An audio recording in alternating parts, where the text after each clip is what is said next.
राम नाम जप एक ऐसा आध्यात्मिक साधन है जो साधक को सांसारिक बंधनों से मुक्त कर उसे ईश्वर के साक्षात्कार की ओर ले जाता है। यह केवल एक धार्मिक क्रिया नहीं, बल्कि आत्मा की शुद्धि का माध्यम है। राम नाम में वह शक्ति है जो जन्मों के पापों को हर लेती है, मन को निर्मल करती है और जीवन में शांति, प्रेम और आनंद का संचार करती है। परंतु इस महान साधना को करते समय कुछ विशेष सावधानियां आवश्यक हैं। विशेष रूप से नामापराधों से बचना अत्यंत जरूरी है। नाम जप का आरंभ जब कोई साधक करता है तो प्रारंभ में मन चंचल रहता है, इधर उधर भागता है। कई बार लगता है कि जप हो नहीं रहा, मन लग नहीं रहा, शांति नहीं मिल रही। परंतु यही स्वाभाविक है। प्रारंभ में मन का स्थिर न होना कोई दोष नहीं है, लेकिन जैसे जैसे साधक निष्ठा और श्रद्धा से जप करता जाता है, वैसे वैसे मन धीरे धीरे एकाग्र होने लगता है। यह एक अभ्यास है, तपस्या है, जिसमें निरंतरता अत्यंत आवश्यक है। राम नाम जप के कई उपाय हैं। कोई माला लेकर मंत्र के साथ जप करता है, तो कोई मानसिक जप करता है, कोई समूह में बैठकर संकीर्तन करता है, तो कोई एकांत में बैठकर मन ही मन प्रभु का स्मरण करता है। राम नाम जप में बाहरी विधियां तो सहायक होती है, लेकिन असली शक्ति श्रद्धा, भक्ति और समर्पण में होती है। जप के लिए समय, स्थान और विधि का पालन करना लाभकारी होता है, लेकिन यदि भाव सच्चा हो तो किसी नियम की आवश्यकता नहीं रहती। घर में रहते हुए, कार्य करते हुए, चलते फिरते, उठते बैठते भी राम नाम का स्मरण किया जा सकता है। यह स्मरण धीरे धीरे जीवन का अंग बन जाए, यही उद्देश्य होना चाहिए। जब सांस चले तो राम का नाम साथ चले, नींद में भी राम नाम चलता रहे। यह अवस्था तभी आती है जब हम हर स्थिति में नाम जप को बनाए रखें। संत कहते हैं कि राम नाम केवल जीभ से बोलने की वस्तु नहीं है, यह तो हृदय से जोड़ने का माध्यम है। नाम में वह शक्ति है जो हमें रामस्वरूप बना सकती है। लेकिन इस साधना में कुछ ऐसे नामापराध हैं जिनसे बचना अनिवार्य है। नामापराध वह मानसिक और व्यवहारिक दोष है जो नाम जप की प्रभावशीलता को नष्ट कर देते हैं। जैसे शरीर को विषैला भोजन नुकसान पहुंचाता है, वैसे ही आत्मा को ये अपराध नुकसान पहुंचाते हैं। यदि साधक इनसे बचते हुए राम नाम का जप करे तो वह निश्चित ही ईश्वर की कृपा का पात्र बनता है। सबसे पहला नाम अपराध है संतों की निंदा करना।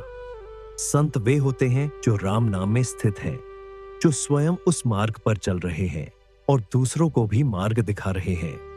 ऐसे लोगों की निंदा करना, उनके दोष खोजना, उनकी आलोचना करना, यह राम नाम जप को निष्फल कर देता है। राम नाम का प्रभाव उन्हीं पर पड़ता है जो नम्रता और श्रद्धा के साथ संतों की सेवा और संगति करते हैं। दूसरा नाम अपराध है भगवान शिव और विष्णु को भिन्न मानना। संत तुलसीदास जी ने कहा है, शिव द्रोही मम दास कहावा, सो नर सपनी हूं मोहि न भावा। अर्थात जो शिव को द्वेष करता है वह मेरा भक्त हो ही नहीं सकता। राम नाम केवल एक विशेषता नहीं है, वह संपूर्ण ब्रह्मांड का आधार है। जो शिव और राम में भेद करता है वह नाम की वास्तविकता को समझ ही नहीं सकता। तीसरा नाम अपराध है गुरु के वचनों की अवहेलना करना। गुरु वह होता है जो अंधकार से प्रकाश की ओर ले जाए, जो आत्मा को नाम के माध्यम से परमात्मा से जोड़ दे। यदि हम गुरु को केवल एक व्यक्ति मानकर उनकी आज्ञाओं का पालन न करें, उनका सम्मान न करें, तो नाम जप में कभी आनंद नहीं आ सकता। चौथा अपराध है शास्त्रों की निंदा करना। वेद, उपनिषद, गीता, रामायण आदि हमारे आध्यात्मिक मार्गदर्शक हैं। यदि हम इन ग्रंथों का मजाक उड़ाते हैं या उन्हें महत्वहीन मानते हैं, तो ये हमारे अहंकार का प्रतीक होता है, और अहंकार नाम जप की सबसे बड़ी बाधा है। पांचवा अपराध है नाम जप की महिमा को साधारण समझना। जब कोई व्यक्ति कहता है कि राम नाम से क्या होगा, जप करने से क्या लाभ, काम तो कर्म से ही होता है, तो वह वास्तव में नाम की शक्ति का अनादर कर रहा है। नाम तो वह अमृत है जो मृत्यु को भी पराजित कर सकता है। छठा अपराध है नाम के प्रभाव को दूसरों को बताकर अपना प्रचार करना। कई लोग नाम जप के अनुभवों को इस तरह साझा करते हैं जैसे वे कुछ विशेष बन गए हैं। इससे आत्म प्रशंसा की भावना उत्पन्न होती है जो साधना के मार्ग में रुकावट है। साधना को गोपनीय रखना चाहिए और नाम जप को कभी भी दिखावे का विषय नहीं बनाना चाहिए। सातवां अपराध है पाप करने की योजना बनाते हुए नाम जप करना। कुछ लोग सोचते हैं कि हम नाम जप कर रहे हैं इसलिए पाप कट जाएगा, और इसी विचार से वे जानबूझकर गलत कार्य करते हैं।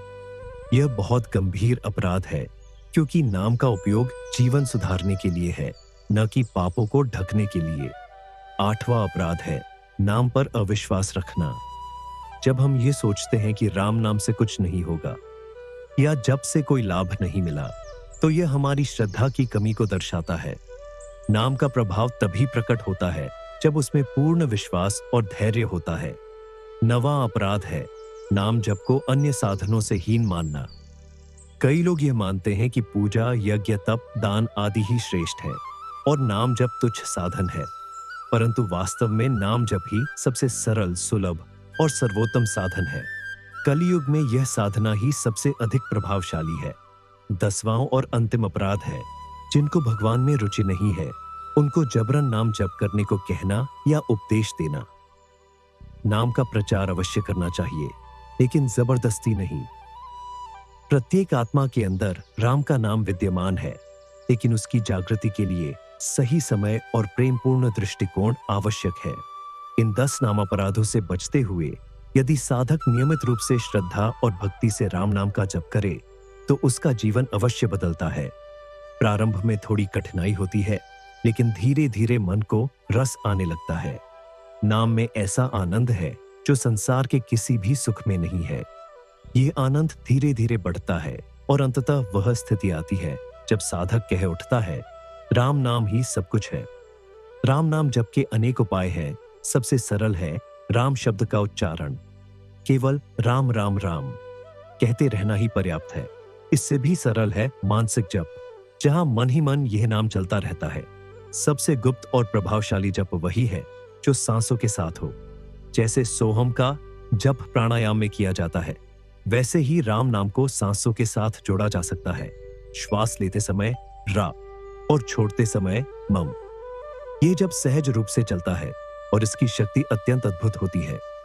कई संतों ने इस सांस जप को ही सर्वोत्तम बताया है। ये जप तब भी चलता है जब जीभ चुप हो, जब शरीर थका हुआ हो, जब मन शांत हो, तब भीतर राम नाम का जप चलता रहता है। यही साधक की वास्तविक पूंजी है। साथ ही कीर्तन भी एक अत्यंत प्रभावी उपाय है। जब कई लोग मिलकर नाम गाते हैं, तब उसमें सामूहिक शक्ति उत्पन्न होती है। हरिनाम संकीर्तन केवल एक गीत नहीं है, वह तो आत्मा की पुकार है। जब मन एकाग्र न हो पा रहा हो, तब जोर से नाम लेना, गाना या सुनना, ये सब बहुत मदद करता है। यह बाहरी उपाय है जो धीरे धीरे भीतरी स्थिति में बदल जाते हैं। राम नाम जप केवल आत्म कल्याण का साधन नहीं है, ये समाज कल्याण का भी मार्ग है। एक व्यक्ति जब सच्चे भाव से नाम जप करता है, तो उसके आसपास का वातावरण भी बदलने लगता है। उसके व्यवहार में प्रेम आता है, विचारों में शांति आती है और वह दूसरों के लिए भी प्रेरणा बनता है। राम नाम का जप करते हुए जब व्यक्ति अहंकार, ईर्ष्या, क्रोध, लोभ जैसे दोषों से मुक्त होता जाता है, तब वह वास्तविक रूप से एक साधक बनता है। तब उसे अपने भीतर वही राम दिखाई देने लगते हैं जिन्हें वह बाहर खोज रहा था। यही नाम की महिमा है, बाहर के राम को भीतर स्थापित कर देना। अंत में यही कहा जा सकता है कि यदि जीवन में आनंद चाहिए, शांति चाहिए, भय और चिंता से मुक्ति चाहिए, तो राम नाम जप ही श्रेष्ठ उपाय है। लेकिन इस साधना को सफल बनाने के लिए नामापराधों से बचना अत्यंत आवश्यक है। जैसे कोई पौधा अगर विषैले वातावरण में हो तो वह नहीं फलता, वैसे ही नाम रूपी पौधा यदि नामापराधों के वातावरण में हो तो उसका फल नहीं मिलता। इसलिए सरलता से, श्रद्धा से, नम्रता से और सच्चे भाव से जप करते रहे। अपने व्यवहार को सुधारते रहे। भगवान को अपना प्रियतम मानकर उनकी स्मृति को जीवन का अंग बना ले। तब जीवन स्वयं राममय हो जाएगा और नाम जप का आनंद हर क्षण मिलेगा। यही मार्ग है, यही साधन है, यही साध्य है, राम नाम।